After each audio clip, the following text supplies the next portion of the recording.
make sure that's going to work. So it's always nice when it works the first try. Yeah, the wheel's spinning. It's always the...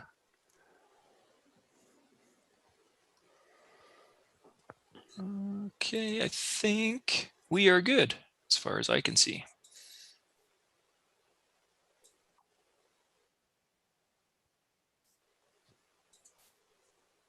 All right. Okay, thanks, Chris. Well, it is 9:30. Perhaps we should get started. Looks like just about everybody is here. So I'd like to welcome everybody to the June 22nd board meeting of the Upper Thames River Conservation Authority. We did get some rain finally. I hope everyone got some. It looks like there's some more on the way later in the week, but we desperately needed some rain, and it's good to have it. So again, welcome. Just a reminder that Chris Harrington is our host today. If you have any problems, try to raise Chris through the chat feature, and we'll keep everybody in the meeting. Quick reminder to mute your microphone when you're not speaking. We had Conservation Ontario yesterday. I don't know if it was just a Monday or what was going on, but you know, we had some phones ringing in the background. We had some toilets flushing. Somebody was brushing their teeth. It's I know it's difficult, but just try to keep your microphone muted when you're not speaking and you're doing some other things. So keep your participant windows open and your raise hand feature. And a reminder that we do have movers and seconders already lined up, and we'll call them out, and then Michelle will do the roll call for the vote. Again, a reminder that today's meeting is being recorded and live streamed on our YouTube channel, and this is all part of our requirement to allow public viewing of the proceedings. Our First Nation territorial greeting. We will begin by acknowledging that the land on which we gather is the traditional territory of the Attawandaron, the Anishinaabe, the Haudenosaunee, and the Lenape peoples who have a long-standing relationship to the land, water, and region of southwestern Ontario. The local First Nation communities of this area include Chippewas of the Thames First Nation, Oneida Nation of the Thames, Munsee Delaware Nation, and Delaware Nation at Moraviantown. In the region, there are 11 First Nation communities and a growing Indigenous urban population. We value the significant historical and contemporary contributions of local and regional First Nations and all of the original peoples of Turtle Island. I'd also like to take a moment to acknowledge the tragic event which occurred on June 6th in the city of London. We live in a world that's sometimes violent and dangerous, although fortunately for us, it doesn't often strike close to home. Such was not the case though on June the 6th. Ironically, June the 6th is the anniversary of Operation Overlord, D-Day, the largest amphibious assault in modern history. It was the Allied invasion of Nazi-occupied Europe and the beginning of a final drive to end an era of bigotry and racism. 77 years later, we're still struggling with this concept. As an organization dedicated to serving the public, we serve all members of the public. We help protect people from flooding and erosion hazards. We help protect water quantity and quality. We strive to protect natural spaces. We provide outdoor education, and we provide parks and walking trails for the public to enjoy nature and the outdoors.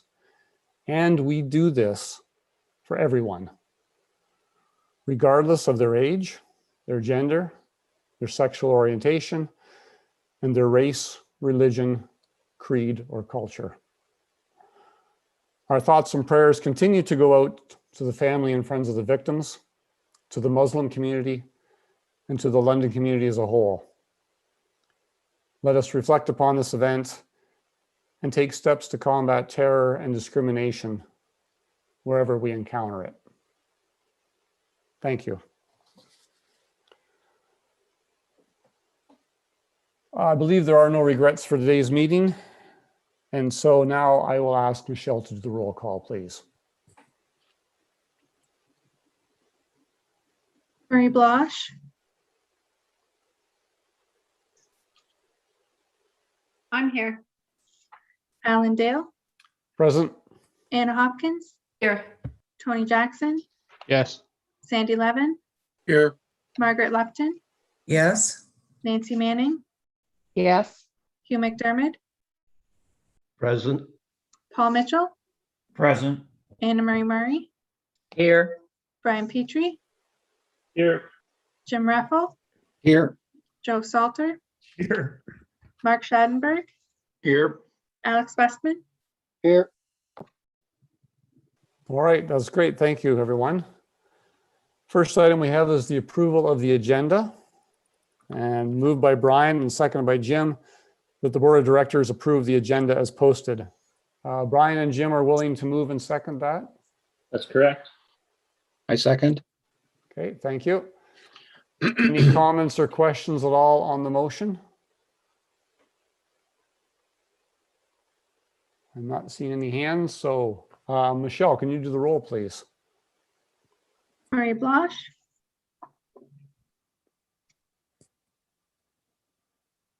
Marie, You might still be muted, Marie. I'll come back to her at the end.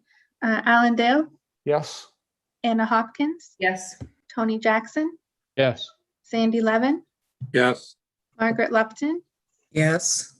Nancy Manning, Yes. Hugh McDermott, Yes. Paul Mitchell, Yes. Anna Marie Murray, Yes. Brian Petrie, Yes. Jim Reffel, Yes. Joe Salter, Yes. Mark Schadenberg, Yes. Alex Westman, Yes. Marie Blosh.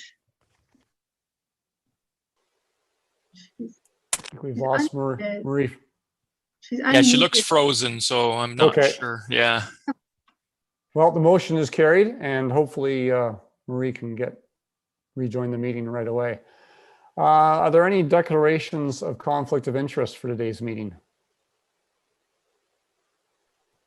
Okay, seeing or hearing none. Minutes of the previous meeting, that was Tuesday, May the 25th.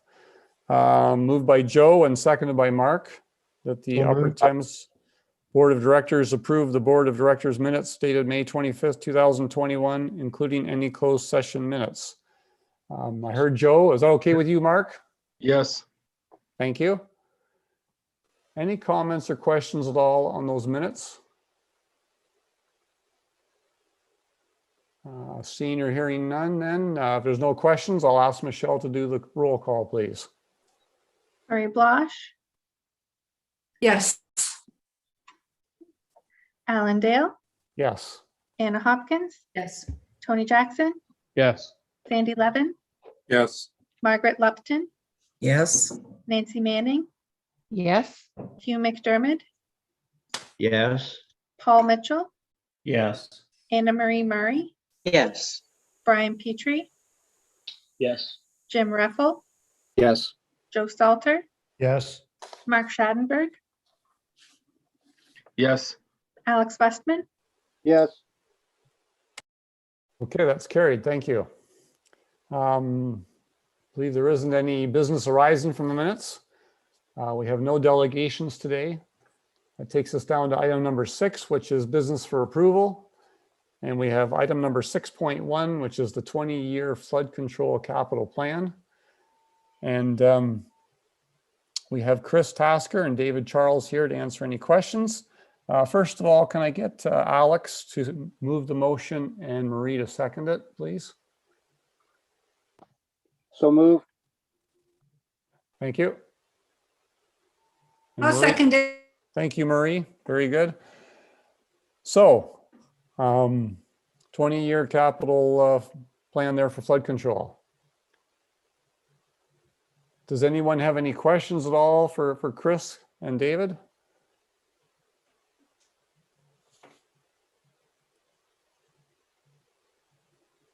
I'm not seeing any hands.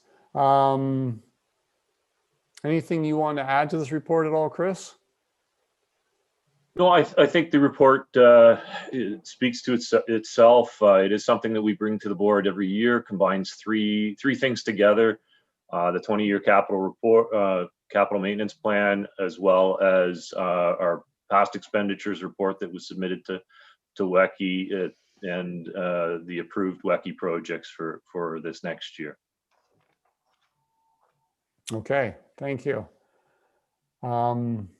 Certainly appreciate the report because it's difficult. I know last year we've spent a lot of money on flood control. This year we're looking at doing a lot of studies, but it always seems there's more projects than there is funds, and Upper Thames seems to have been fairly successful at accessing some of these WECI funds. So I'd like to thank you, Chris, and your staff for doing a great job at making sure we are a part of that program. And I'm not seeing any other hands, so if there's no other comments or questions, I'll ask Michelle to do the roll call, please. Marie, did you have your hand? Actually, I'm sorry, this is Marie. I'm having trouble with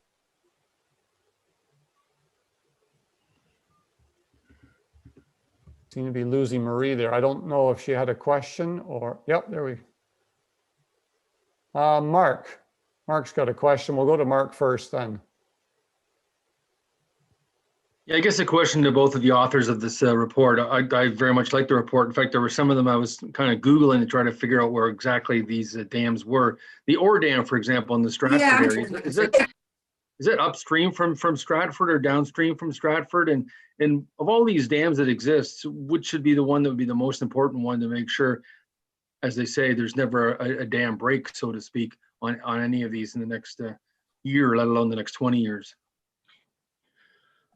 So our Thomas Ore Dam is located in Stratford. It's it provides Lake Victoria, which is actually in the Centre Park area up to from approximately Huron Street, just upstream of Huron Street, all the way up past the festival, basically. Very, very significant focal point in the city of Stratford. As far as which dam is the most important, we have three which I would consider high risk structures: Fanshawe, Wildwood, and Pittock, due to the elevation and size, the amount of water that they hold. They provide significant risk to those downstream if they were to fail. So I think that probably answers the question that you were getting at there, as far as the ones that are higher risk structures, and those are the ones that we are proceeding with sooner rather than later on the dam safety reviews. But the smaller structures, we will follow through on those as well. Okay, good. Any follow-up, Mark? I guess so, Alan. I'm just curious about the long-term viability of some of these smaller dams in smaller areas. The one I think of in Oxford County would be the Centerville Dam.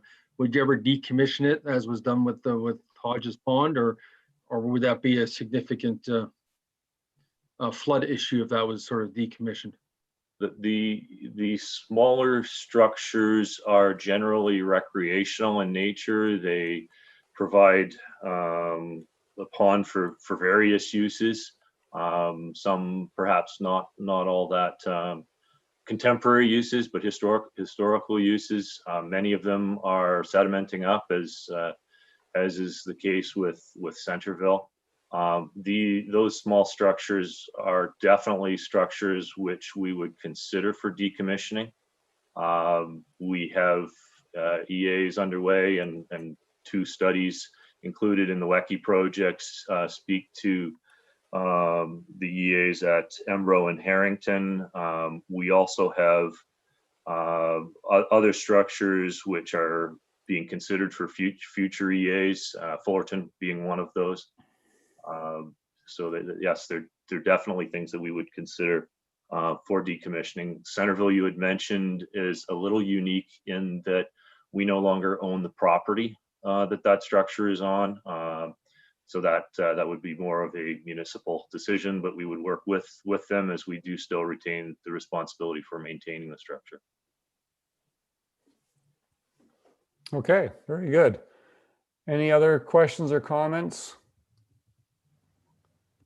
Marie, are you there? Did you have a question at all?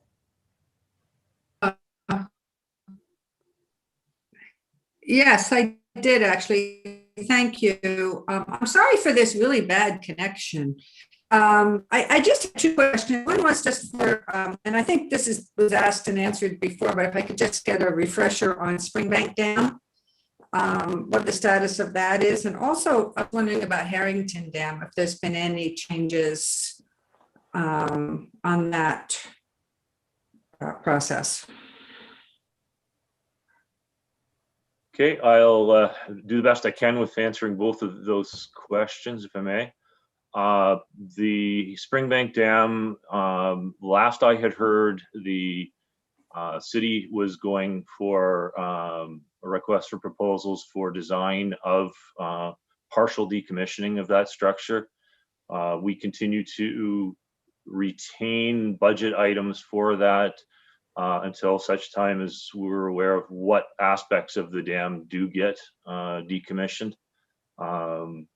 And your question on Harrington Dam, the Harrington EA was stalled as a result of a couple things that were not completed during that EA. And one of those was the cultural heritage reports, which were the subject of the project that's in front of or included in the applications and was accepted or approved by the WECI committee.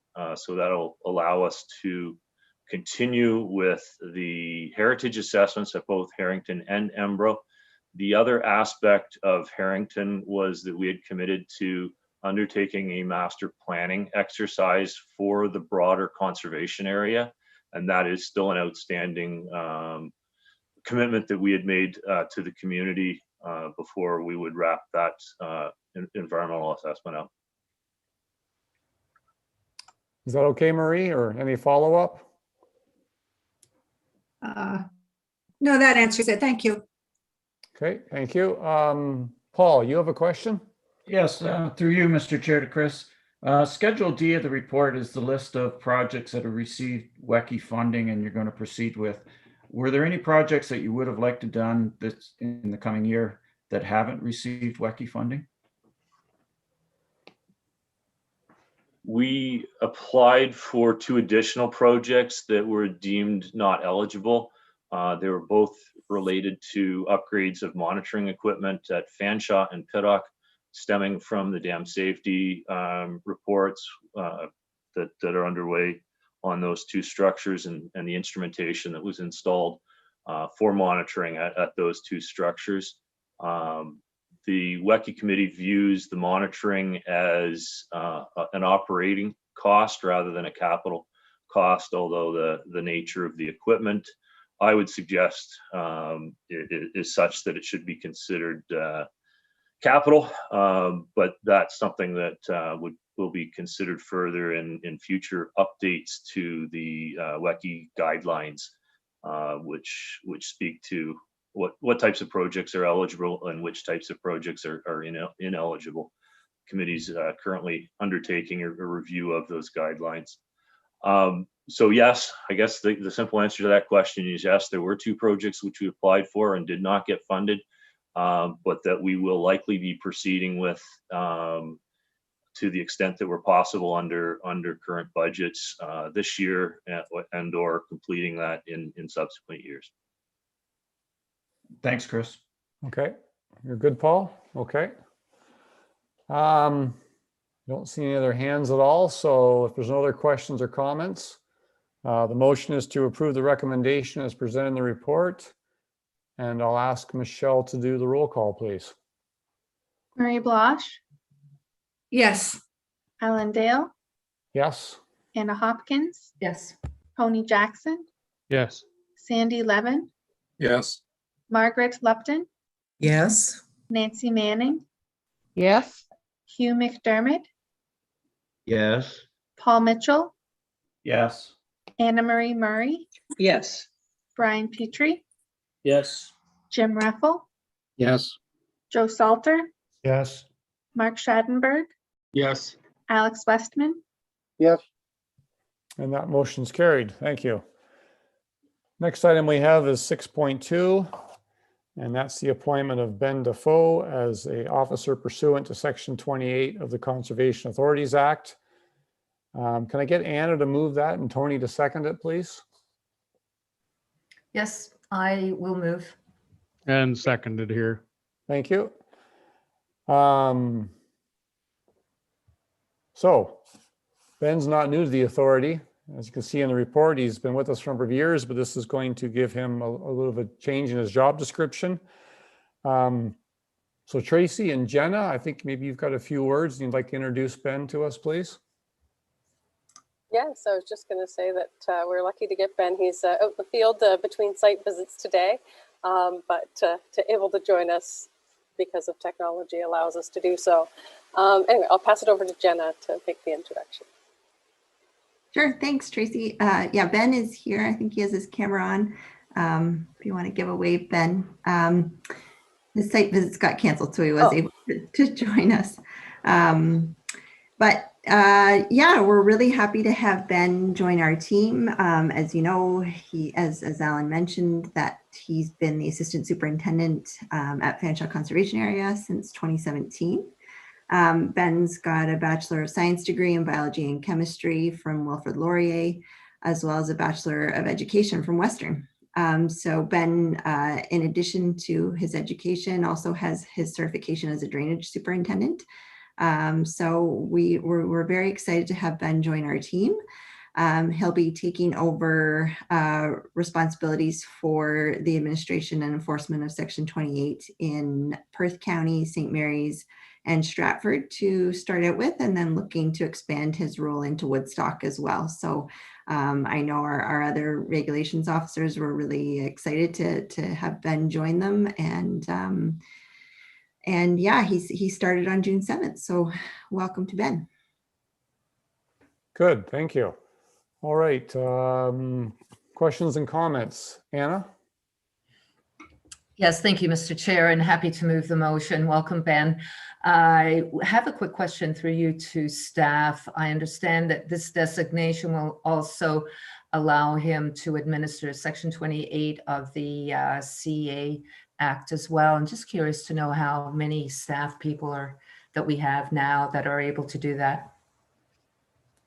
Jenna, you want to tackle that, please? Sure. So we have 3 existing regulations officers. So Brent Verscher, Jessica Schnaithman, and Karen Winfield are our 3 existing regulations officers. So Ben, we've added Ben as a 4th officer. We've been finding development pressures and violations, and just the workload for our regulations officers has really increased over the last year. And so prior to me starting, Tracy had initiated the recruitment process for adding another regulations officer to our team. So Ben was the successful candidate to that. And so we will be shifting. Jessica was the officer responsible for Perth, Stratford, and St. Mary's, and she'll be shifting to support Brent with the City of London, and Ben will be moving to kind of take over the area that Jessica was previously covering. Okay, good. Any other questions or comments? Tony? Yes, thank you, Mr. Chair. I was just going to ask if we could get kind of a layout or a map of where each of the individuals were responsible for, so that we knew when there are circumstances or whatever, who the right contact person might be. Yes, through you, Chair. I'm happy to provide that, Tony. We are, transitioning Ben in, so Jessica is still supporting Ben as he gets used to and adjusts his role. And likewise, we haven't figured out how we're going to split the city up between Brent and Jessica yet. So we are kind of in the process of that transition and working out kind of everybody's territory. But I know we've been asked that from some of our municipalities as well. So we are working towards kind of really getting that well defined, particularly for the City of London. And happy to share that in a map form with the board as well. Thank you. That's good. Don't see any other hands at all. So if there's no other questions or comments, I'm going to ask Michelle to do the roll call, please. Murray Blosh, Yes. Alan Dale, Yes? Anna Hopkins, Yes. Tony Jackson, Yes. Sandy Levin, Yes. Margaret Lupton, Yes. Nancy Manning, Yes. Hugh McDermott, Yes. Paul Mitchell, Yes. Anna Marie Murray, Yes. Brian Petrie, Yes. Jim Reffel, Yes. Joe Salter, Yes. Mark Schadenberg, Yes. and Alex Westman. Yes. Okay, that's carried. Thank you very much. And congratulations, Ben. And good luck to you and all the rest of the team there. And I know, as Jenna was saying, the department there, they've been quite busy. And so to be glad to have an extra pair of hands helping out with the workload. Thanks, everyone. Good, thank you. Next item we have then is 6.3. That's the investment policy review. And that came from the Finance and Audit Committee and is being brought to the full board. Can I get Sandy to move that and Margaret to second it, please? So moved. Yes, I second it. Great, thank you very much. Does anyone have any questions or comments at all on this report?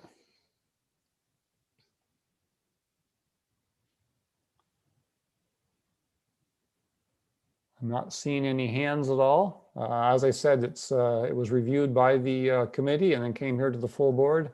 Oh, Sandy, go ahead. Thank you, Mr. Chair. I do have a part two that I want to add to this, that the question of the right funding ratio be referred to the Finance and Audit Committee for a report back within a year. Board might note that towards the end of the report, there is information from Christine about that and raising the question about what the right ratio should be, could be. So I thought in order to action that, we would send that off to the Finance and Audit Committee for discussion and report back. Okay. And just to clarify, you were looking for the committee to report back next year or right away? No, within the year, Mr. Chair. Within the year. Oh, okay. Yep. Okay. Very good. Is that okay with you, Margaret, if we make that adjustment to the motion?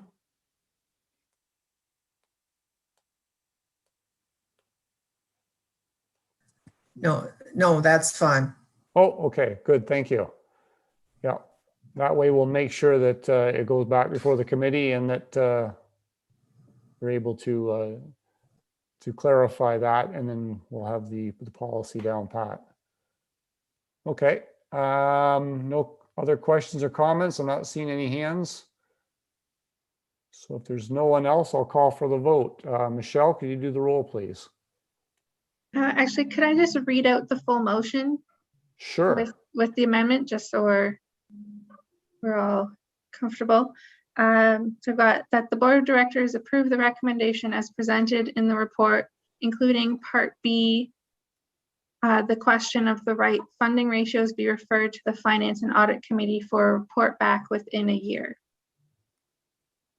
Does that sound okay to the mover and seconder? Yes, it does, Mr. Chair. Okay, good, good. If everybody's comfortable with that. And I'm not seeing any comments or questions, any hands. So if everybody's okay with the wording, we'll have you go ahead and do the roll, Michelle. Thank you. Murray Blosh, Yes.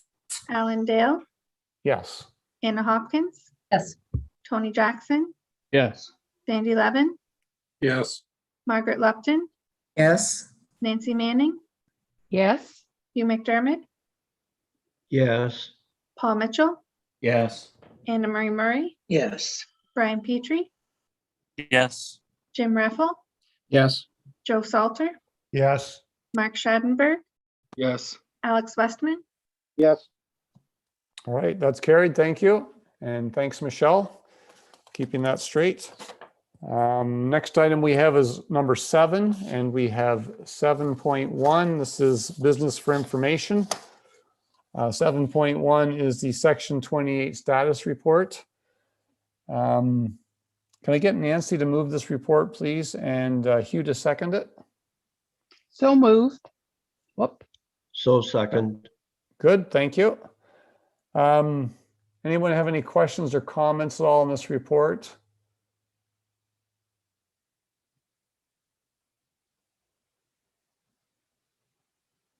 We've got Jenna here. If anyone has any questions, I'm not seeing or hearing anyone. So if there's no questions or comments, I'm going to call for the vote. Michelle, go ahead, please. Marie Blosh, Yes.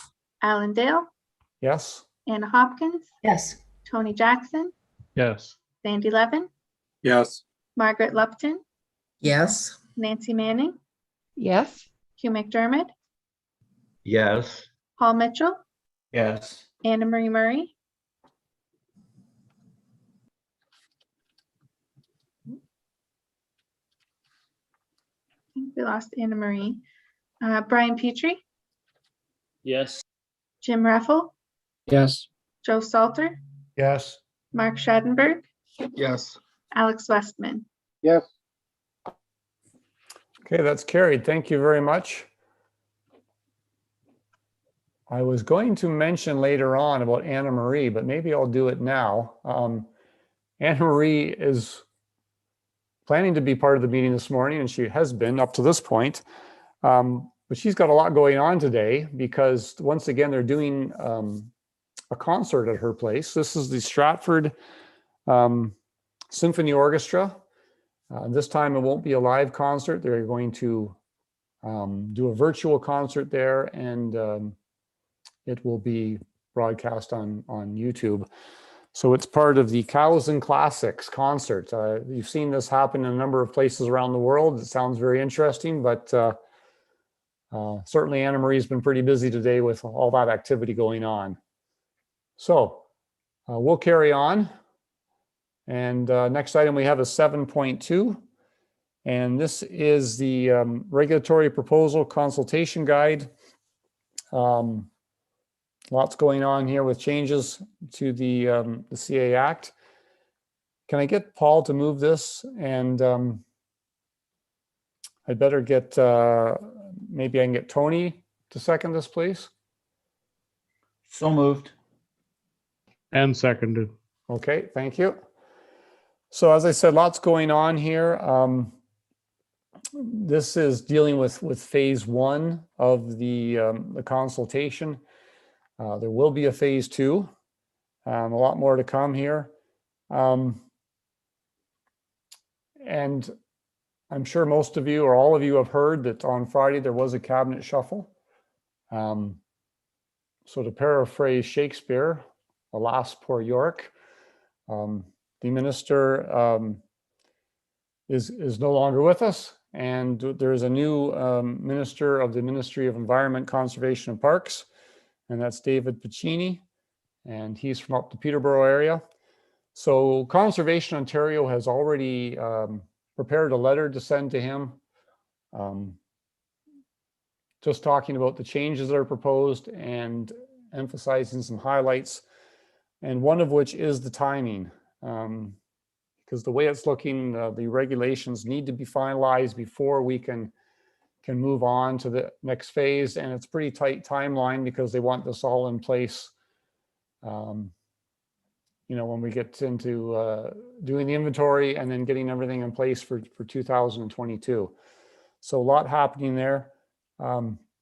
Tracy, you can explain it a lot better than me. Any comments or you'd like to add to that? Well, I'll try my best. I don't know if I can do it better than you, but there is lots going on, and been able to have lots of discussion with managers, general managers, CAOs from the region as well, the Southwest region, and even those GMs meetings that are arranged by Conservation Ontario. And kind of the key factors that Alan's first mentioned is the timing. You know, if these timelines are to be established, then we need to know what those regulations are in order to develop the inventories of programs and services within the time frame. that they're suggesting, which is the end of December this year.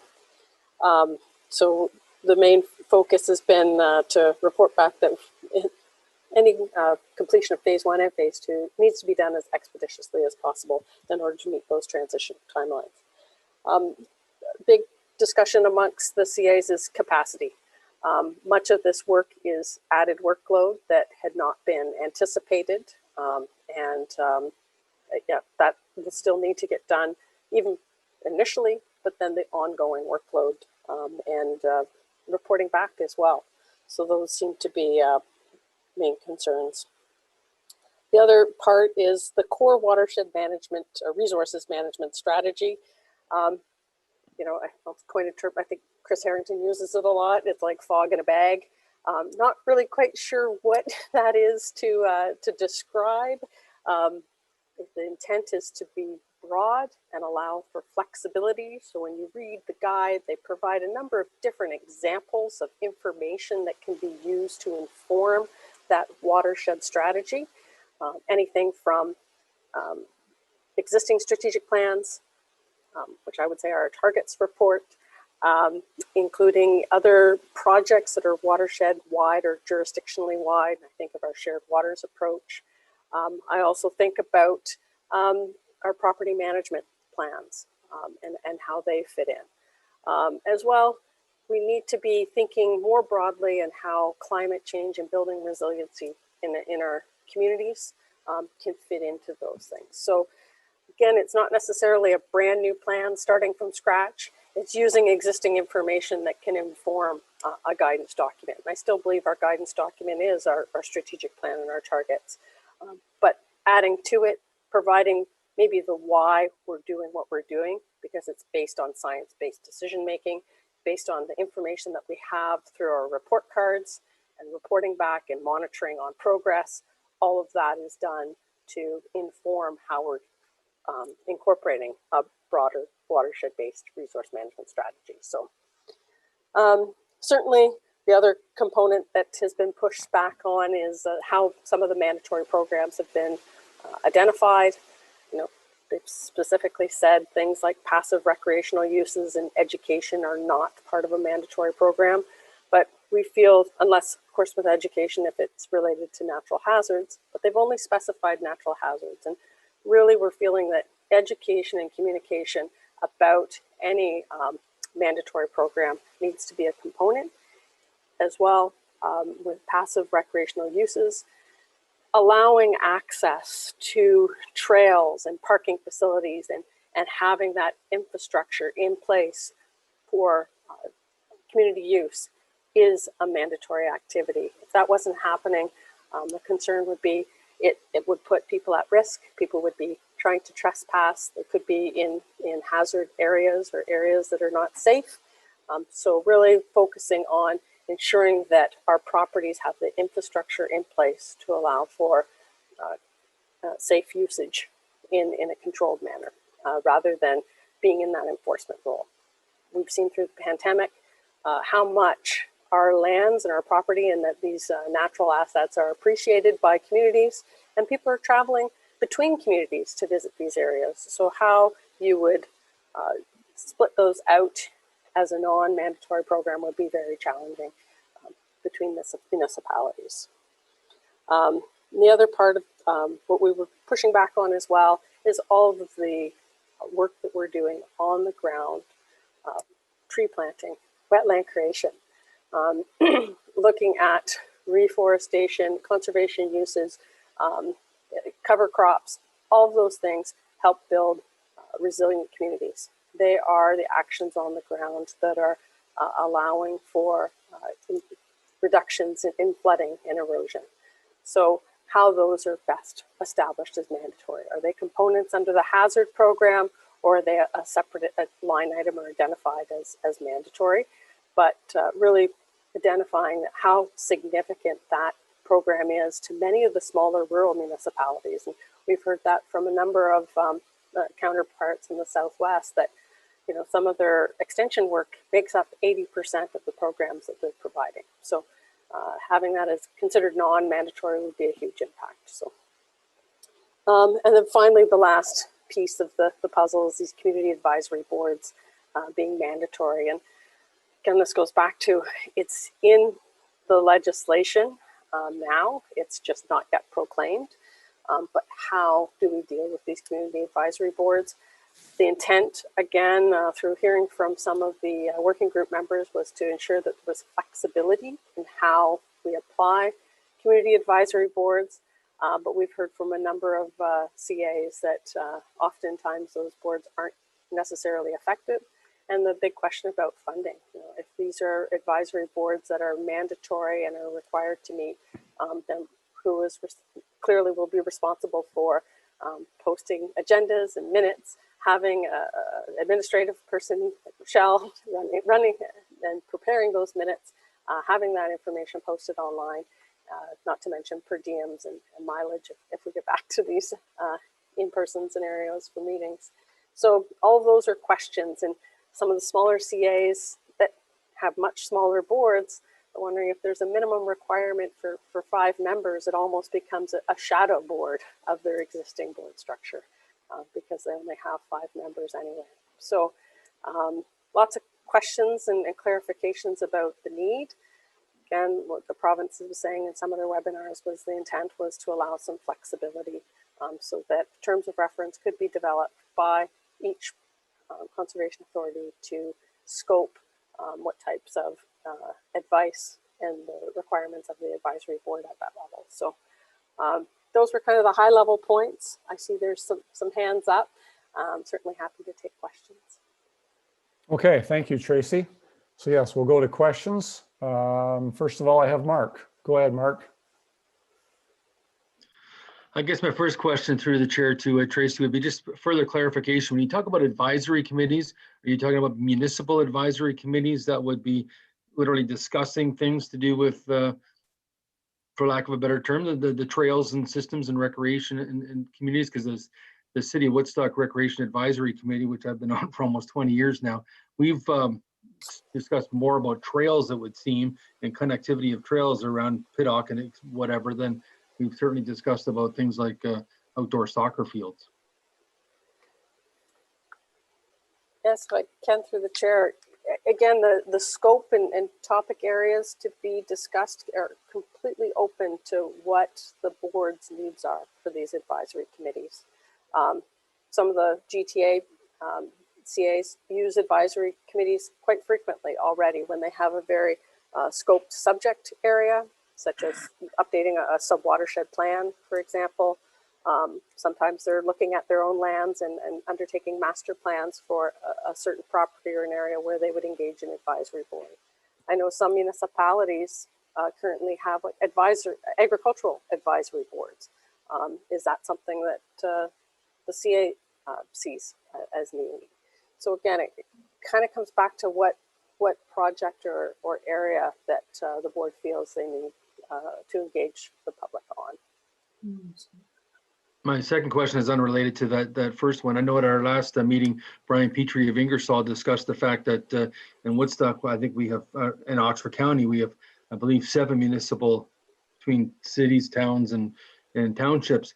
So would you create a municipal plan with the County of Oxford, or would you create a municipal plan with each and every council? And of course, in Woodstock would maybe be different than, say, Ingersoll or some of the townships, again, because of the ongoing agreement you already have between Woodstock and the Piddock Conservation Area and the Day Use Park, et cetera.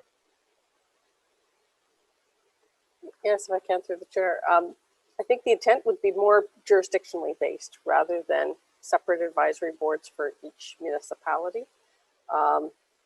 Again, it just recognizes that there can be a huge variation in circumstances between CAs, and so considering an approach or structure is entirely up to the board to establish that through terms of references. So there's certain aspects that are recommended, like a minimum number of members being 5, having 1 member being a board representative, as well as having an alternate. Again, those broader things, making sure that members reside within the authority's jurisdiction, and then having an appointment process of members by public notification and an application process for how that happens. So kind of those are certainly the specifics on what's required, but as for the scope and engagement, that's much more broad and up to the specific needs of each CA. It's going to be a little bit to figure out because, as was mentioned, we don't want a shadow board doing everything that we're doing, but nor do we want a board that's duplicating the work of something like what you're talking about, Mark, a recreation advisory board in a specific municipality. I think we're going to try and get something that's a little more broad-based and watershed-based, but it's going to take some work to figure out what this advisory board is going to do and just what they're going to advise us on. So, any more questions at all, Mark? No, you're okay. Thanks. Next, we move on to Paul. Through you, Mr. Chair, I have two questions for Tracy. The first is in the report under item FA. It talks about core watershed-based resource management strategy. I'm not sure what that means. So can you expand on what's involved in that? Yes, through the chair. That's a great question because that's been kind of the question of a lot of CAs as well. Again, from what we're told from working group members that worked with the province on this, was that it would allow for some flexibility. Again, considering that there's various scopes of work that CAs do throughout the province. Yes, we think it's a benefit that they've actually incorporated a broader mandate than just, core as they've defined, because I think exactly what I was saying about some of our other programs and services that we offer through stewardship, tree planting and wetland creation, although not necessarily considered as core, they are part of that integration in watershed management that helps us provide those core management functions related to flood control and erosion control. So certainly that's the opportunity to tie some of these pieces together. And as I was suggesting, I think we already have a number of these pieces of the puzzle in that our strategic plan outlines what our issues are within our watershed by establishing those watershed targets. We have the report cards that monitor the progress of our environment and have focused that this is why we have the knowledge to know what strategic plan and targets we have in place. We have those other pieces that help engage to better understand our watershed that include the shared waters approach so we can understand water quality impacts, as well as even the watershed characterizations that were completed for our source protection plan. They all give us the information that we have to inform our strategic directives.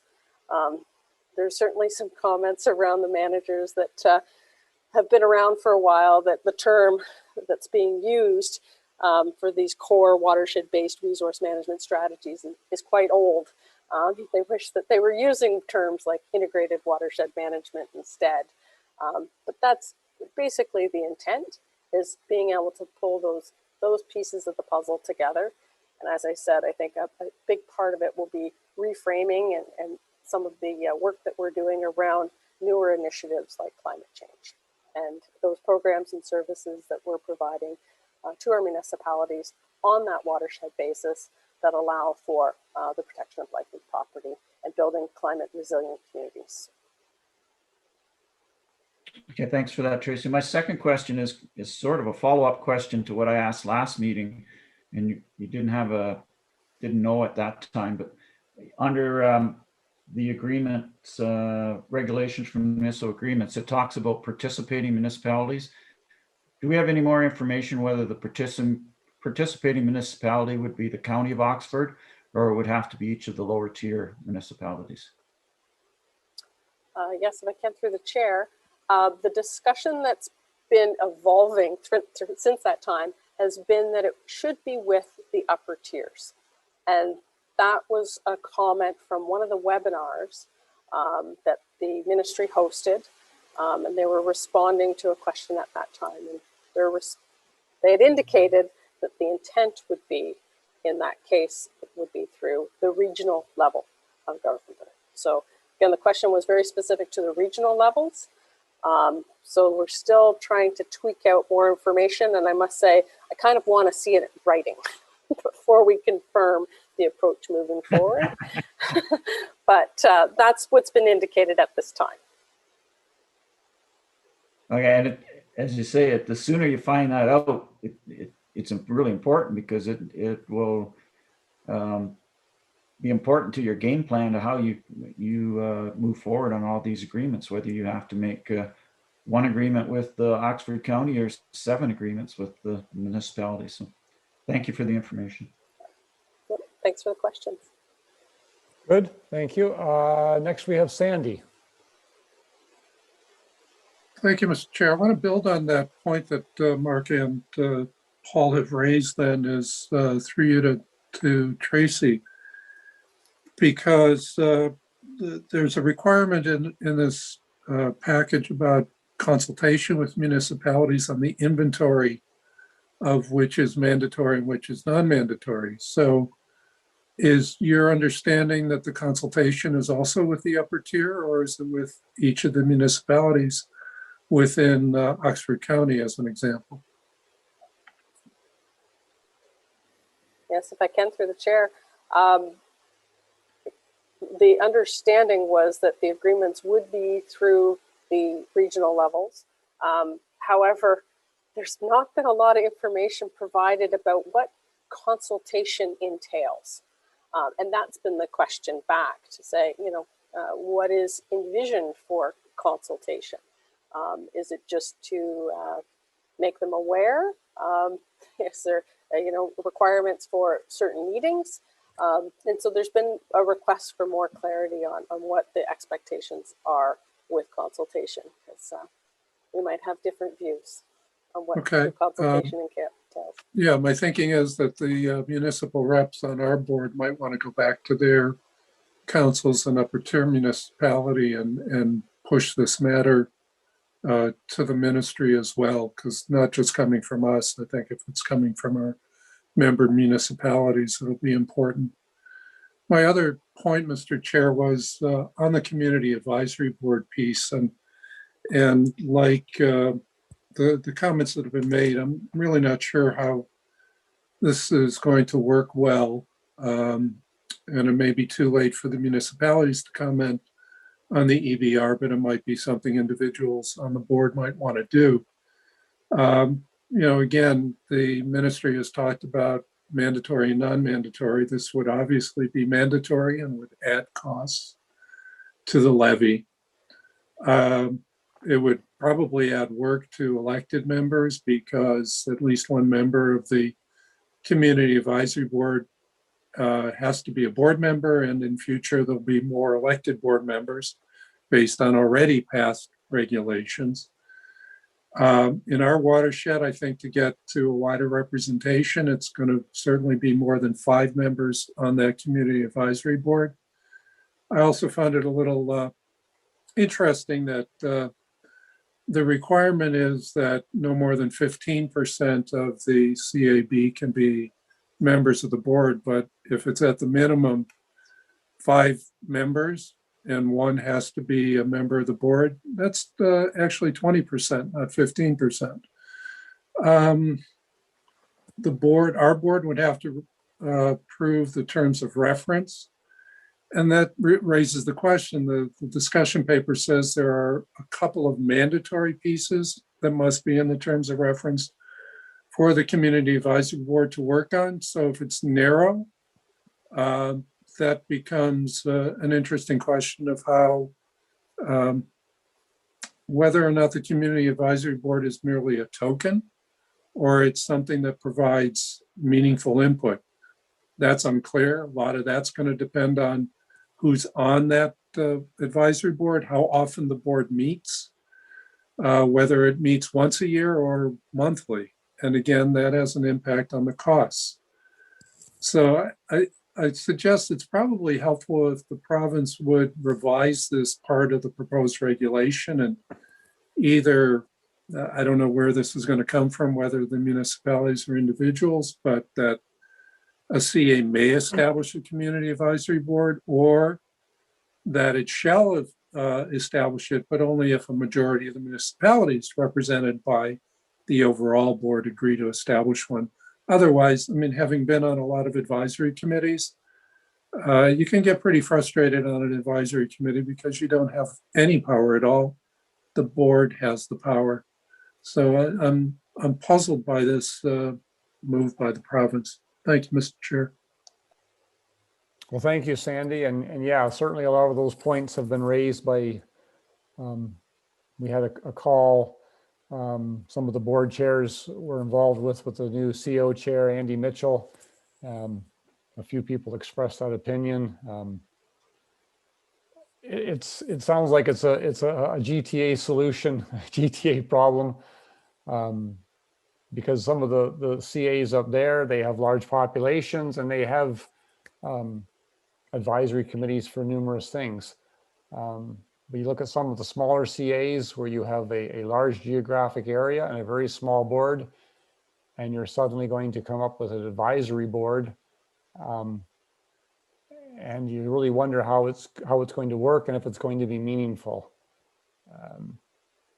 I know they want some flexibility and stuff, but it sounds like it's just something that would work in the GTA and not elsewhere. But Tracy, do you have anything you could add to that at all? No, I appreciate the comments as well, because they have been echoed through various GM's meetings, and as Alan mentioned, even through the chair's meeting calls. And it certainly makes sense in some areas, but the Catfish Creek gave an example where their board makeup is 5 members. So to have a separate advisory committee the same size would be a complete shadow board. And some of the CAs in the Southwest are having challenges filling positions on their board. So they have some vacancies or just people not attending. So yeah, again, exactly what Alan suggested is this a GTA type problem that they're trying to have a one size solution for. So certainly some of the recommendations that have been coming from our counterparts have been about, does there have to be a minimum size associated with these advisory committees, and can there be greater flexibility as well about when these can be engaged.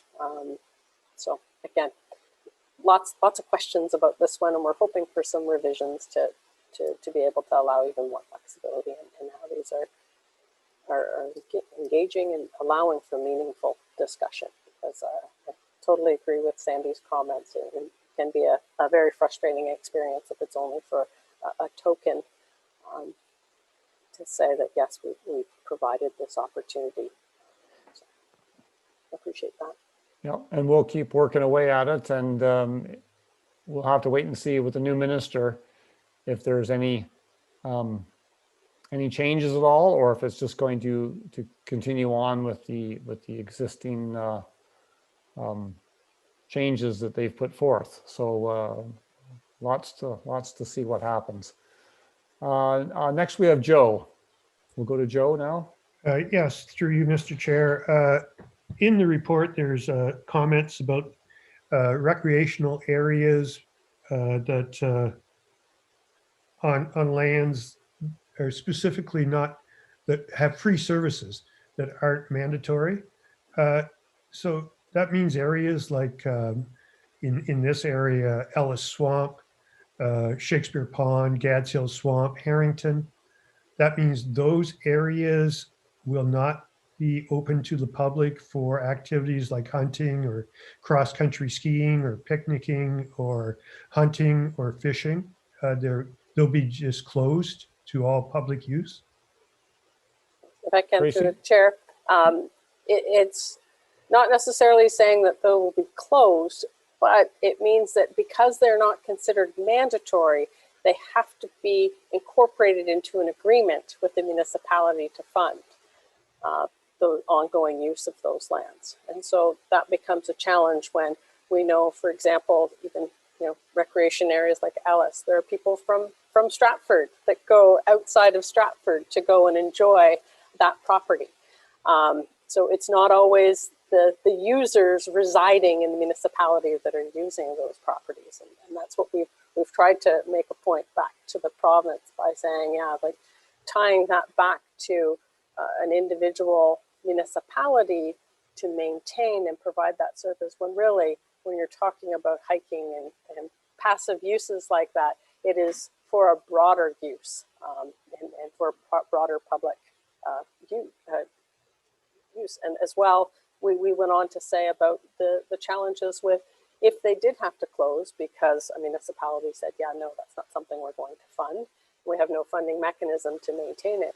Well, then it becomes shifting that to making sure people are staying out of these areas. And there's still a cost to doing that. So just making it easier, it would be, yeah, certainly if there's recreational uses that are a fee for service basis, targeting on those ski hills and places that were in the minister's letter back in August of 2019. Certainly, yes, those are a fee for service. They're revenue generating to offset those costs, and often generating even more revenue to offset costs that are non-mandatory. But certainly recognizing when it's a passive use, let's include that as part of a mandatory program about managing our lands and not removing those from part of the management activity. You have a follow-up at all, Joe? No, that's good. Thank you. Okay, thanks. Next we move on to Brian. Thank you, Mr. Chair. I'm just gonna I'm gonna agree with Sandy about the committee. I think that it should be a may instead of a shall. I think that's a great idea. There are some, again, we've heard that there's some conservation authorities that use that, and maybe we could one day as well, but having it as a mandatory is now handcuffing instead of being helpful. I think the ministry has seen some light. This all started with the red tape reduction and we're going to cut costs and all that stuff. But really, all we're going to see is that I think we're going to see increased costs. The amount of this exercise of just going in a full circle, because I think we're seeing some light on their end that they're realizing that, oh wait, the system that we had before was meeting 99% of the demand that was being created, whether it was through representation on the board or services that the people wanted. I'm glad that the working group was able to provide all the light that they did. We saw some changes from that, but I think that the community advisory boards are just a symptom of that. They went back and said, okay, well, you can only have elected officials on the board. And they're like, then they heard from everybody going, but wait, citizens want to have a say. Oh, well, we'll create these for people to sit on. And so they're now just chasing their tail, trying to fix problems that they didn't have to begin with. And we're seeing again with the land management, with the passive uses. And my fear is that we're going to go through this whole exercise. We're going to add up with more costs and a system that doesn't work as well, and basically be right back to where we started after a very expensive, time-consuming exercise. So I hope that's not the case. I hope there's some benefits out of it, some positives. I just wish the government had done consultations before making announcements, and we could have avoided a bunch of this. I'm glad that we're seeing progress in important areas. Nothing's written in stone yet because the regulations haven't been actually made. So hopefully we can change their minds even more. And hopefully the new minister coming in, I don't know what his mandate will be from the cabinet as far as what his goals will be as opposed to what Jeff Urick's were. What I didn't see was the people below him change. You still have the associate ministers and all that the same. So the ministry hasn't changed a lot. More just a figurehead change there, I think. So I don't know if we'll see drastic changes in this.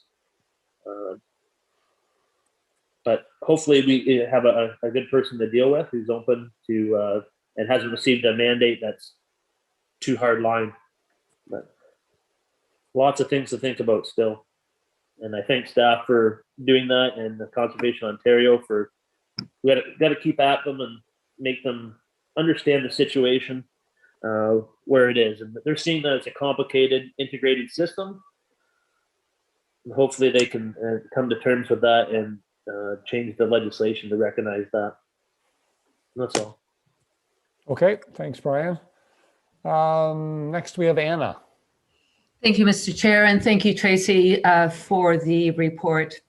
Very much appreciated. And I also have been listening very intently to everyone's comments, and really thank you for that as well.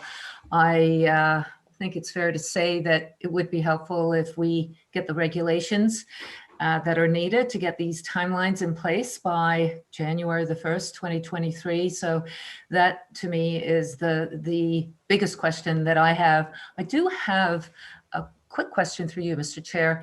Not sure, Tracy, if much of a conversation has been had around natural hazards and exactly what that definition means now. I'm just trying to understand even when you use the word hazards program, are we watering down the natural hazards definition and coming up with other definitions, or is there been any conversation?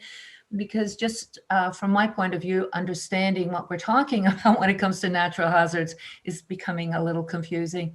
So interested in your comments, and again, thanks to everyone for their comments as well. Tracy? Certainly, through you, Chair. That's a question that we've had as well. With natural hazards, we're using the existing definitions through our regulation, but our regulation is under Section 28 of the Conservation Authorities Act, and that regulation is overseen by the Ministry of Natural Resources and Forestry. So that piece and the update to the Section 28 regulation was supposed to be aligned with this consultation piece. However, at the last minute, we understand that the Ministry of Natural Resources and Forestry said, hey, no, we're not releasing that just yet. It will be in a few weeks. So even when looking at the consultation posting on the ministry's website, it speaks to additional regulations under Section 28 will be shared within the coming weeks. We still haven't seen those. So in my mind, regulations and definitions could be amended through that regulation. We also have our regulations under the provincial policy statement that speaks to natural hazards, and the implementation guides are the 2002 technical guides for river and stream systems related to flooding, erosion, and then other CAs deal with Great Lake shorelines. But those technical guides are being updated as well, and there's working groups established on those updates, but that will be some time to come. Something that we're expecting in the near future, though, are those Section 28 regulations, and I'm certain that there may be some amendments in regards to natural hazards through those regulations. Okay, do you have any follow-up, Anna? No? Okay. I'm not seeing any other hands here at all, so lots of good discussion, and it's an ongoing topic. We will keep the board updated, but yeah, who knows where this will all end up. But this gives us a bit of an update. So if there's no further questions or comments, I'm going to call for the vote. And Michelle, if you could do the roll, please. Just before I do the roll through the chair, I just wanted to give an update for everyone watching. For the record, Anna Marie did rejoin the meeting after she was kicked off, but she has since officially left the meeting at 10:34. Okay, perfect. I know she said she would maybe have to leave early and that, so that's good. Thank you. Marie Blosh? Yes. Alan Dale? Yes. Anna Hopkins? Yes. Tony Jackson? Yes. Sandy Levin? Yes. Margaret Lupton? Yes. Nancy Manning? Yes. Hugh McDermott? Yes. Paul Mitchell? Yes. Brian Petrie? Yes. Jim Reffel, Yes. Joe Salter, Yes. Mark Schadenberg, Yes. Alex Westman. Yes. Okay, that's carried. Thank you very much, everyone. And the last report we have this morning is 7.3, and that is an update on our environmental targets. It's the progress report. Lots in this report, lots of good information, and I'm really glad to see it because this is something has been dealt with by the board for the last several years, a lot of debate over it. And I think a lot of people were thinking, well, how does this actually translate on the ground? What actually is going to result? And I think it was quite clear that there was going to be specific targets and there was going to be programs that were actually going to implement this, and we would see, see something objective, see numbers. So it's great to see all the activity that's taking place and how it's benefiting various areas of the watershed. So can I get Brian to move the acceptance of this report as presented and Jim to second it, please? So moved. I second it. Okay, thank you. And as I said, lots there. Any comments or questions at all for staff on this report? I know the managers worked hard on this, got a lot of stuff put together. I think Chris Harrington was quite heavily involved in pulling it all together. Oh, Paul's got his hand up. Paul. Yeah, Paul, go ahead. Through you, Mr. Chair. First of all, thank you to all the staff that was involved. This really gives great insight to all the work that's gone on and continues to go on and to making these targets. My question is for Tracy, and it has to do with on the top of the second page of the report. It mentions that the board, in what was to be the fourth and final year of funding for this, we decided to only approve 25% of the funding in the 2020 budget.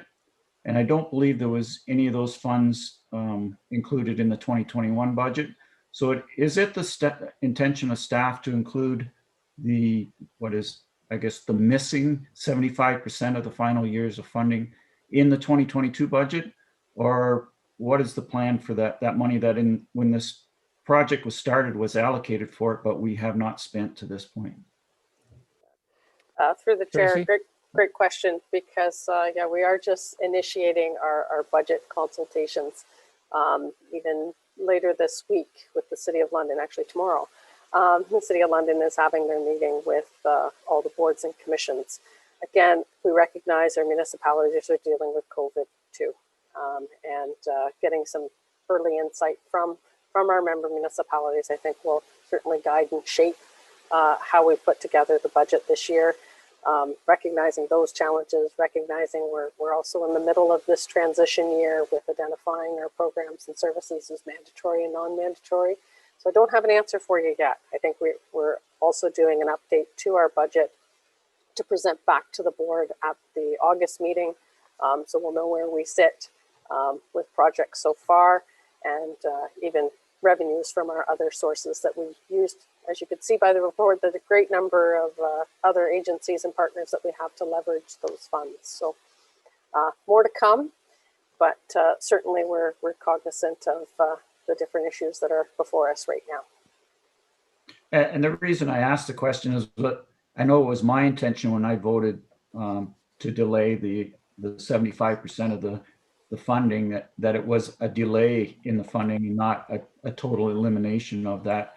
And I think this is the last budget where we are going to be working under the existing levy structure. And so that I think if we don't include that money in this year, it's going to be very difficult and complicated to include it in future budgets. So I understand where you're coming from, but I just think it's important that we keep that money in the back of our minds going forward, because originally that money was earmarked for this, and we haven't spent it yet. So thanks for telling me what you could at this point, Tracy.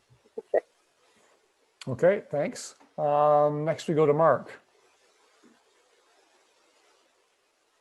Thanks. I just wanted to point out that the Cedar Creek wetland at the 401 project's been completed, and there's a nice big sign out there with great focus and great visual from 401 as you're driving by, and it's really nice to see that they've created these two wetlands. I just wanted to point out to the board, maybe to Tracy and her crew, that there's no Upper Thames River Conservation Authority sticker or a logo on that sign, and maybe somebody could run out there in the middle of the night and put a sticker on there, so Upper Thames River Conservation Authority can get some credit for the application process and completing that work as well. And I know Ducks Unlimited did a terrific amount of work over there, and there'd be other funding people and Stewardship Oxford or whoever else was also involved with it.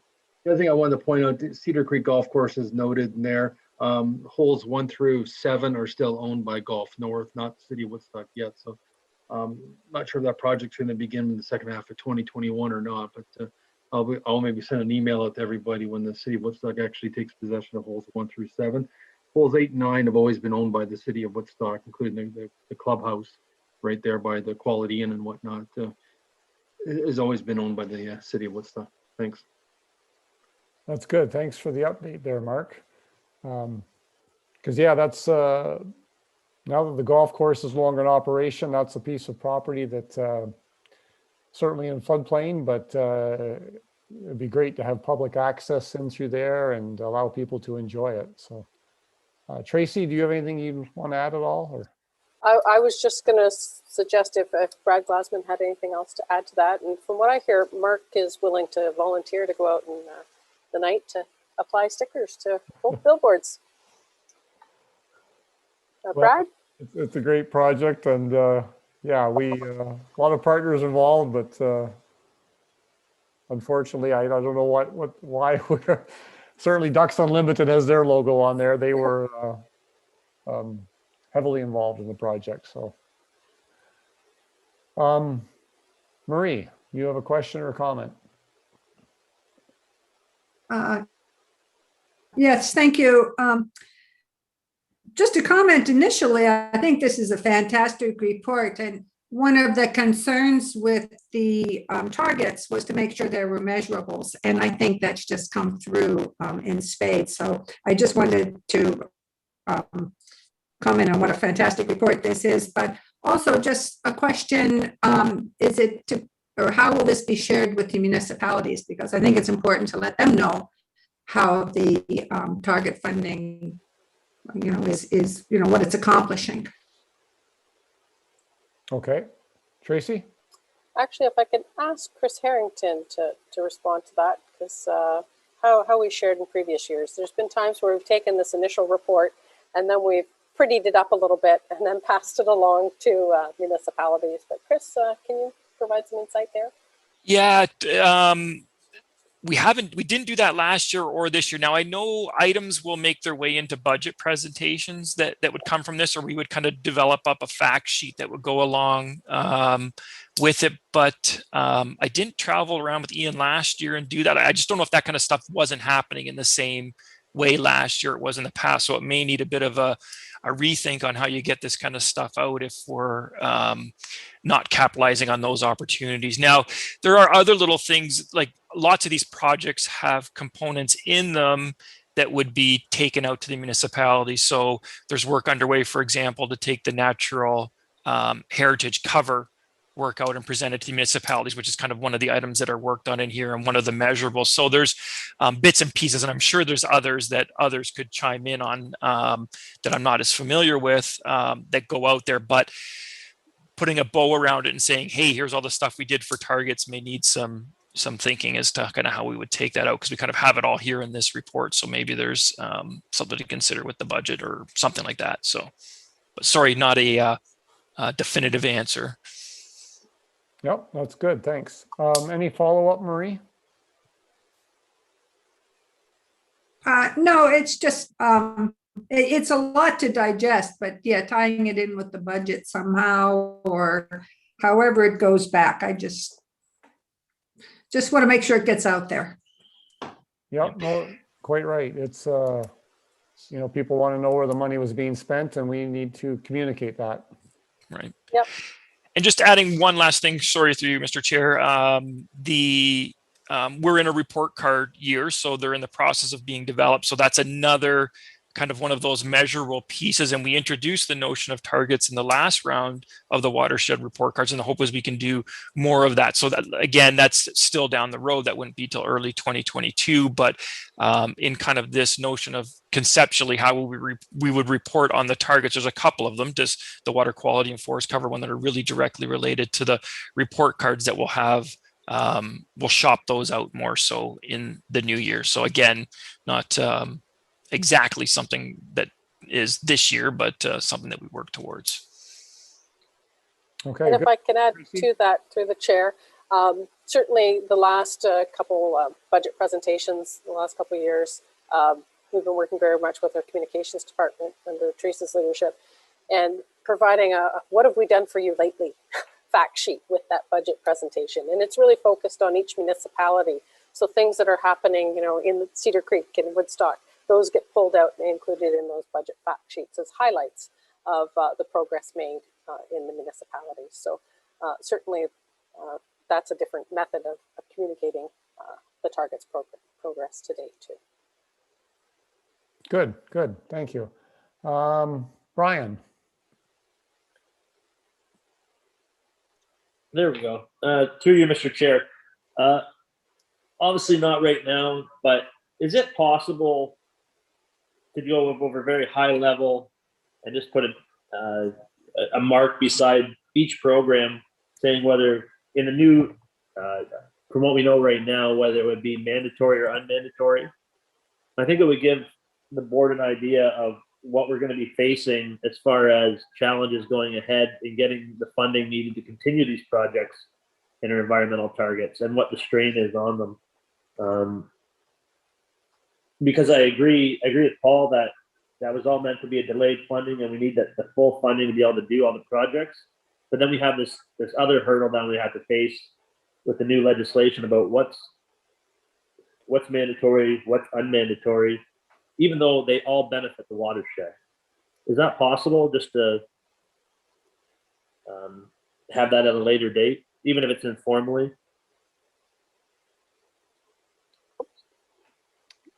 Sorry, screens are jumping around there. I was wondering if it was my connection. But yes, through the chair, that is something that the management team are working on right now. As we've had initial input from the province, what we were forecasting to be mandatory and non-mandatory, and then being revised as the consultation guide has come out. So certainly we can bring that back because that's the first step is the inventory of the programs and services where some of these specific target actions are occurring and how we anticipate they'll be categorized moving forward. Thank you, because I think it's a valuable tool as well with our municipal partners to be able to show them what they're going to be missing if they don't fund those non-mandatory programs, whether it be school activities and stuff like that are really valued in their community. And it really shows again where their money will be going. Yes, appreciate the comment. Thank you. Yep. Okay. Good. Thank you. I'm not seeing any other hands up. So we have the motion to receive the report as presented, and no other hands. I'm going to call for the vote. So Michelle, if you could do the roll call, please. Murray Blosh, Yes. Alan Dale, Yes. Anna Hopkins, Yes. Tony Jackson, Yes. Sandy Levin, Yes. Margaret Lupton, Yes. Nancy Manning, Yes. Hugh McDermott, Yes. Paul Mitchell, Yes. Brian Petrie, Yes. Jim Reffel, Yes.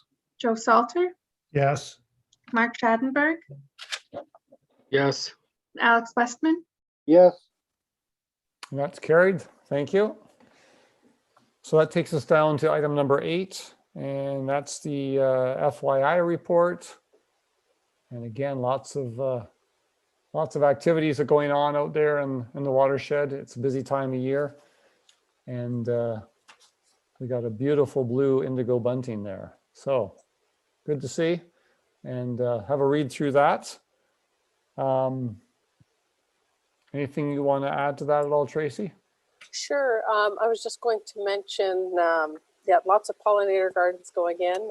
I'm a bit of a gardener myself, so I'm always happy to see the wildflowers being planted.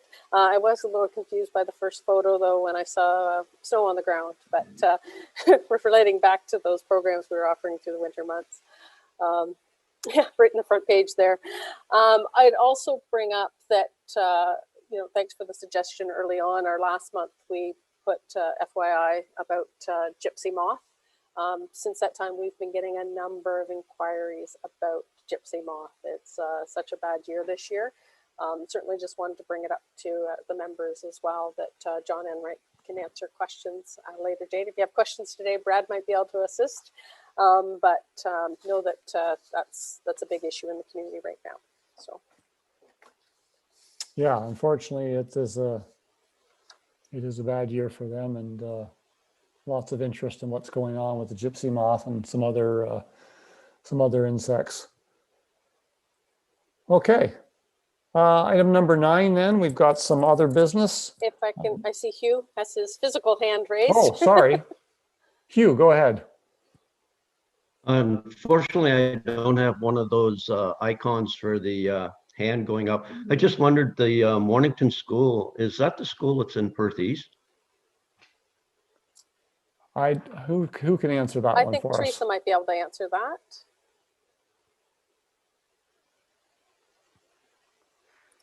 Teresa, are you with us and probably trying to look that up for us right now? Yes, sorry, of course I was trying to find myself first, unmute. So I'm listening, but I don't watch myself. Yes, I'm pretty sure that is. It's definitely in Perth. So it's it's a school that Miranda and Wildwood has been works with very closely. Okay, thank you. Okay, good. Yeah, like I said, lots of activity going on there throughout the watershed. So good to see. Item number 9 then is other business. Mr. Chair, Yes. I just wanted to compliment you and your family. The FYI report, page 4, talks about the project you've been involved in and the work of protecting species at risk. So wanted to personally thank you out loud. Also wanted to thank you out loud for your initial comments regarding the events of June 6th and our position as a conservation authority. I think it was very moving and very much appropriate and appreciated. So thank you. Well, thank you. That's good to hear. And sometimes you say and do things and you don't know how it's going to go over. Certainly my comments at the beginning of the meeting, tragic event that's taken place, and I know it's as I said, it struck close to home for people in this city of London, in this watershed. With regards to my activities on my property, I wasn't going to mention it, but I thank you for drawing attention to it. I'm pretty proud of it. I have a lot of neighbors that shake their heads at me. I think I've lost the plot. And I always have some farmers that stop and ask me if I'm not going to cut that hay. They're quite willing to do it, and they'll pay me money for it. But I explained to them that it's not going to get cut for a while. The prairie grass I don't cut until the end of August. It gets to be about 5 feet high, and the birds have migrated out, and that's when it gets cut. And the beef cattle still love it. So I'm happy, the cows are happy, and the birds are happy. So it works, but it definitely is something different. So thank you for those comments. Okay, item number 9 is other business. A couple more hands, Alan. Sorry to butt in. Oh, geez, I'm not even, sorry. So you had Tony, then Marie. Sorry. Yep, there we go. Thanks for that, Chris. Tony, go ahead. Yeah, thank you, Mr. Chair. My hand was up for actual other business if you wanted to move into that, or if you wanted to do Marie first, if it was regarding FYI. Okay, I'll check on that. Marie, you have a question regarding the FYI? I did, but Sandy said exactly what I wanted to say. Oh, okay, perfect. Well, thank you. Thank you. appreciate that. So other business, I've commented on activities of Conservation Ontario in the board meeting yesterday. I did want to mention the demonstration day that was held at the property on Thorndale on June the 10th. Really interesting work that we're doing there on the property that we own. We are hoping to have an open house maybe in the autumn where we can have more board members and more members of the public attend. We were a little restricted a few weeks back because of the size and number of people we could accommodate. But the infrastructure was being put in the ground, so it was the good time to see it. So I was able to get there for a bit of a visit. Q was there, and I believe Tony was there as well. So it's really interesting day, and we'll have more to report on that later. And Tony, maybe that's what you were going to comment on. Go ahead, Tony. Well, first of all, I have to tell you that I didn't attend that day. I had to back out the day before. But okay. Anyway, thanks anyway. 2 comments or questions, I guess.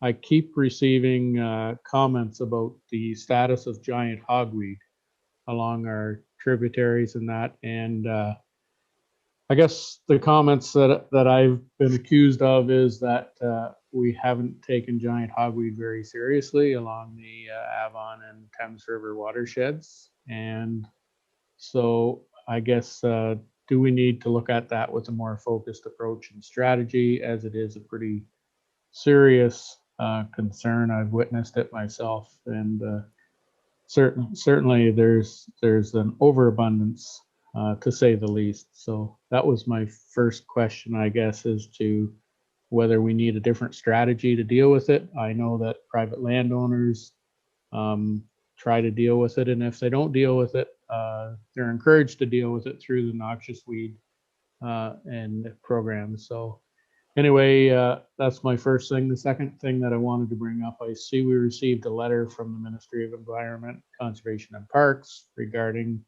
the ongoing discussions regarding the town of St. Mary's concern and the golf course situation there as well. And I would like to see that on the next agenda for a formal discussion and strategy and understanding as to how we're going to respond to the recommendations in that letter. Thank you. Okay. Tracy, do you want to address some of those issues for us? Sure. I'll be passing along the question regarding giant hogweed, maybe to Alex Shivas. His department's been working very closely with some of our municipalities on invasive species. And as for the MECP letter, yes, that's the intent. It came in at the end of last week, and Chris Tasker was off at the end of the week. So we just had a chance to talk initially about it yesterday afternoon, and we'll be bringing back the 4 recommendations and kind of the strategy moving forward at the next meeting. Very good. Thank you. Okay. And perhaps Alex can chime in for the question about giant hogweed. Yes, through you, Mr. Chair. I agree with Tony. It's a huge problem.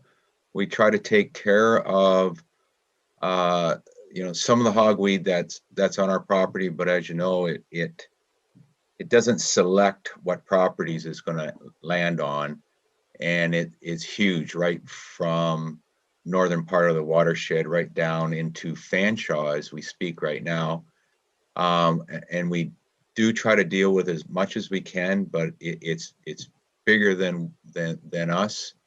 And then we're also dealing with it throughout the city because we do manage the ESAs on behalf of the city. But we have an invasive species team that we haven't met for a little while, but we're planning to meet again next week to have another look at this to see, what else we can do to try and control it. But it is difficult to stay on top of it. We need a lot more manpower and equipment to deal with it. So we're going to look at that feasibility to see what kind of impact we can have on it.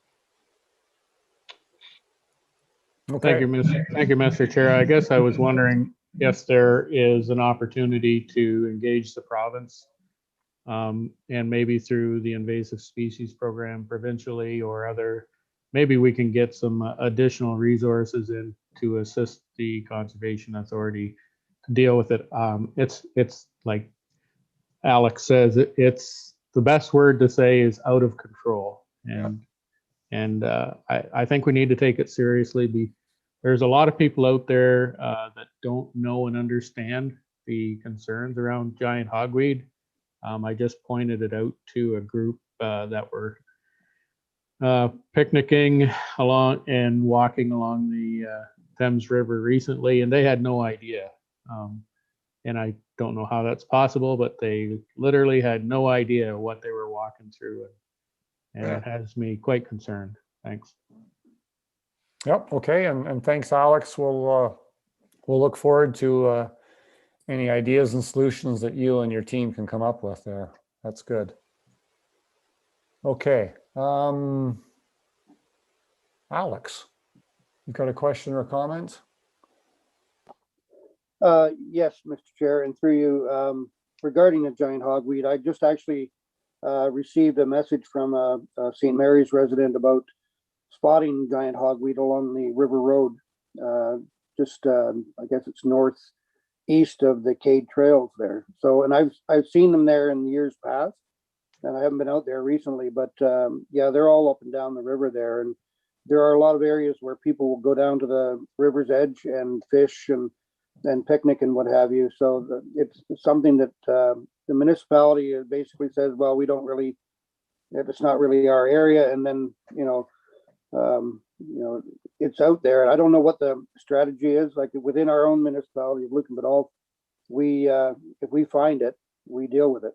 And that's something I think that I don't know whether it's coordinated effort we do with the municipality or what we do, but it does need to be addressed, because I would hate to see a child get hurt just going down and getting curious and down to the river's edge, right? So anyhow, that's my 2 cents. Yep, absolutely. Thanks. And yeah, it's, as I said, Alex and his team can take a look at that when they meet and see what we can come up with. Okay. Sandy. Thank you, Mr. Chair. Thanks for raising this, Tony. Through you to either Alex or Tracy. So dealing with this on our land under the new regulations, would this be a mandatory program or a non-mandatory program? Well, I have my thoughts. I'm curious what Alex thinks. I mean, this is really. I would think mandatory. Yeah. I would think so. We'll have it's about the maintenance and safety of our lands.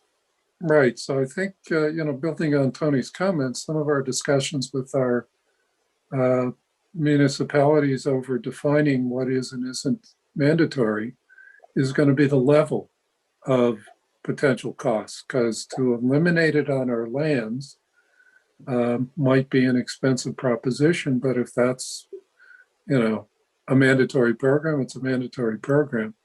It may also mean memorandums of understanding with municipalities on their lands, which would require more staffing. So appreciate Tony raising this, because this becomes a significant cost issue to eliminate this pest.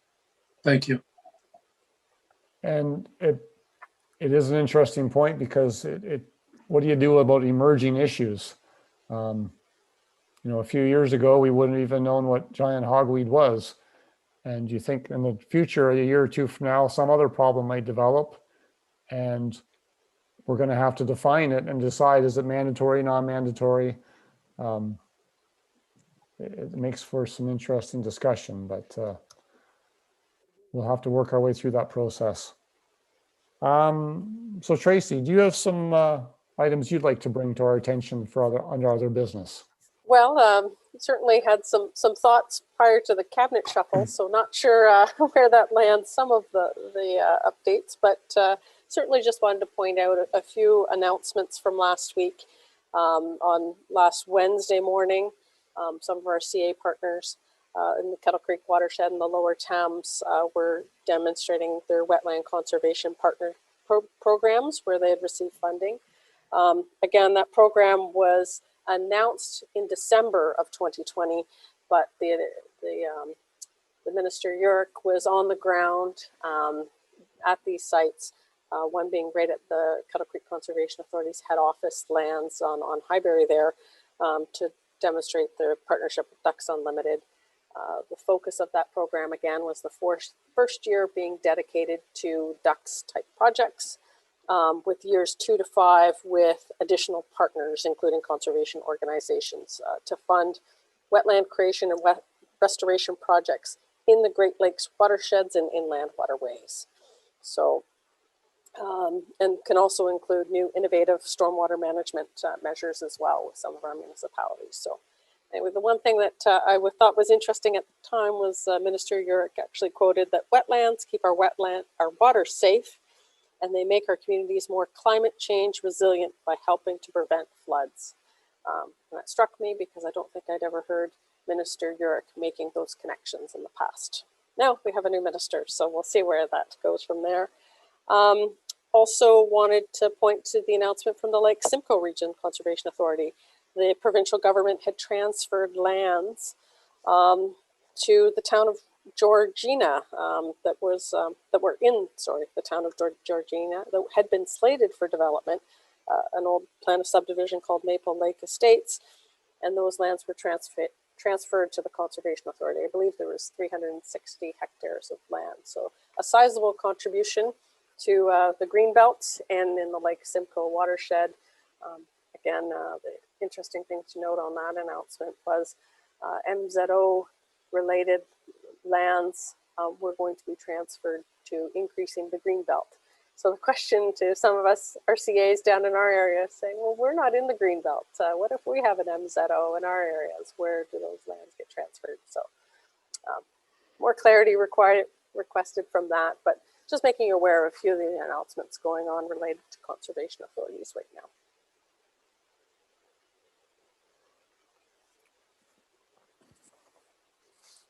Okay.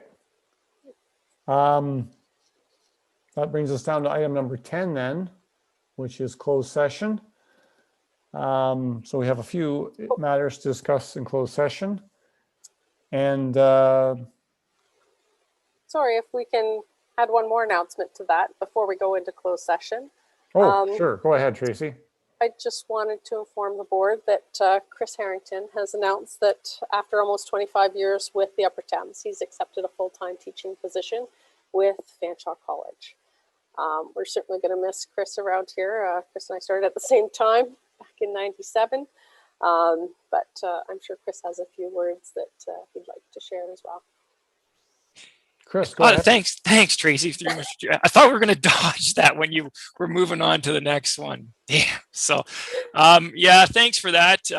Some of you may know that I've taught at Fanshawe College part-time for 16 years now. So I teach GIS in the urban planning program, and it's kind of grown some of the different programs that they offer GIS in. So I'm going to actually be teaching in urban planning program, the Bachelor's of Environmental Design and Planning, and in a GIS post-grad certificate program. So this was unexpected, and it stems from a retirement from somebody that's taught there, believe it or not, for 41 years. So I guess it shouldn't have been maybe all that unexpected after 41 years. You know, it's still hard to believe that I'm going to go and do this. And I always thought maybe some point later on I would go and do some teaching, and being 50 this year, I thought, what is later on at this point? So when the opportunity came up, I figured if I'm going to take on something, a new challenge and something, put some meaningful time into it, I guess now is the time. So like I said, it's hard to believe I'm leaving. I've had the pleasure of meeting and working with, you know, some great people in a very positive workplace, and I've learned a lot along the way, and I've you know, I've been here for half of my life, so it's big change, but I'm looking forward to it.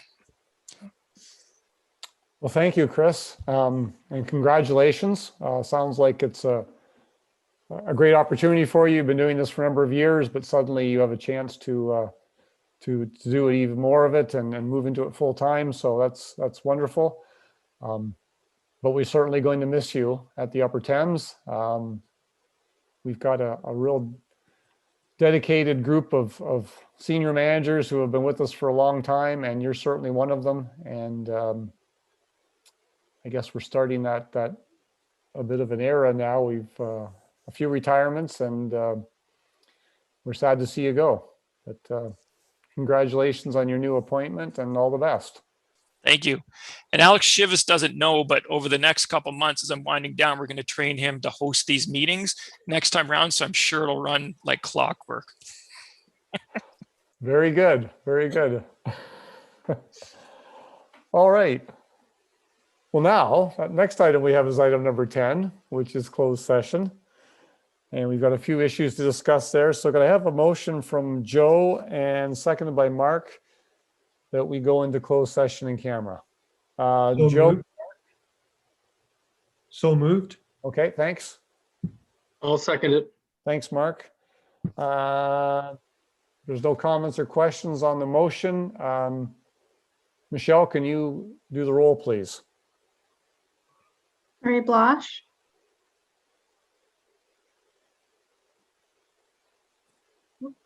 Murray, Yes. Alan Dale, Yes. Anna Hopkins, Mr. Chair, I think now would be the appropriate time for me to have my early departure. I do have another meeting to attend to at 11:30, so I will be leaving this meeting. Okay, well, thank you very much, Anna. Thanks, and take care, and we'll talk to you in August at our next meeting. Tony Jackson, Yes. Sandy Levin, Yes. Margaret Lupton, Yes. Nancy Manning, Yes. Hugh McDermott, Yes. Paul Mitchell, Yes. Brian Petrie, Yes. Jim Raffle, Yes. Joe Salter, Yes. Mark Schradenberg, Yes. Alex Westman. Yes. Okay, that's carried. Thank you, and we will go into closed session. I'll just wait for Chris to turn off our live stream here. And Okay, I'll give you the heads up when we're going. So I'll stop the live stream and then I'll shuffle some folks to the waiting room. So given there's multiple reports, I'll put you out in the waiting room. If you're coming back in for the other one, I'll bring you back in when your time is up. So I think I have Christine and Teresa in the first one. So the live stream should have stopped if I'm seeing it correctly. And I'm just going to go down the list and make sure. So Alex, I'll park you in the waiting room for now. Christina's staying. Bill, I'll park you in the meeting room, Bill, and we'll bring you back in. Sorry, I'm going through my tiles. Teresa stays.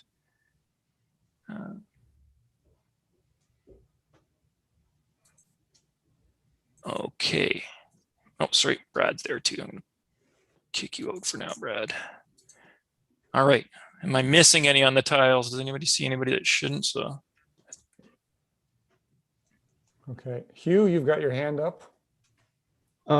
Yeah, on my computer, it still says it's recording live on custom live streaming service. Yes, no, sorry. Would that...